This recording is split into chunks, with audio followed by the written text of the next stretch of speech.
How many of you could do it? Natasha, no. Okay. And remember, it's not like if you can't do this, Tasha, you're in trouble. Not at all. But I'm actually just curious because this is why I think it's so important that we start to have these conversations, because when you think about it, we had a lot of guided structure when we all left our university programs that we kind of come out into the clinical environment. Everything always starts, really nice. It's kind of like the honeymoon period, but then we get like that 5-year itch or we get lost around year 3, right? Yeah, Queenie, several paths possible. Absolutely. And I think it's actually okay for us to do that.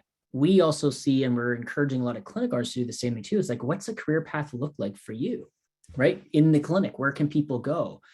So if I was to share this with you, some of you may have seen this before, but this is actually my career path.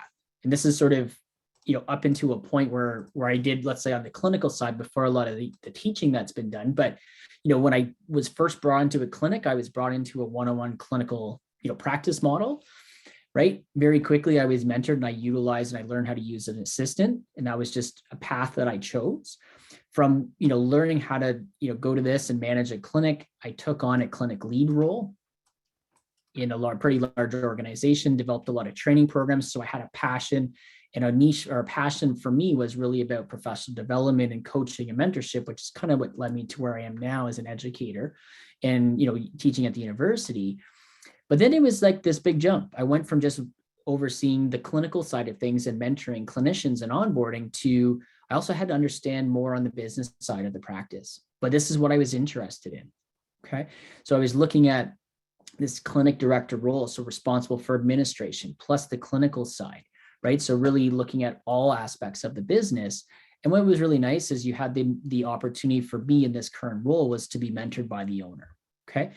Obviously, for me, what happened out of that, there was a component of profit sharing, right, which was an area of opportunity and growth for me, but it didn't come with working necessarily less hours. This was something that I knew that I was taking on larger responsibility as a leader. I knew I had a lot of development work to do here, but hard work was willing to be awarded based on me actually, following through with direction and leadership meetings and being present and being willing to learn and be coachable.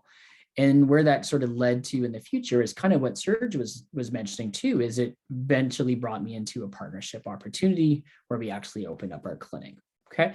So that for me is sort of where I went, but why I've left some of these up here, these are some of the other roles where, there's lots of things that people can do, whether it's just an educational lead, right? And there's a responsibility there. And is it a passion of yours, right?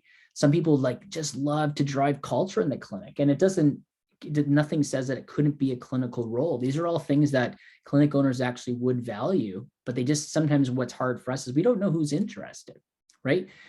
And it's things that we haven't thought about before. Do we even have a community lead? So that's sort of thinking about it from an outreach perspective, is there involvement in marketing, right? And I think a lot of, younger clinicians kind of have a superpower with some of their community outreach that a lot of us would actually love to learn about and see whether that's something that we can bring into the organization.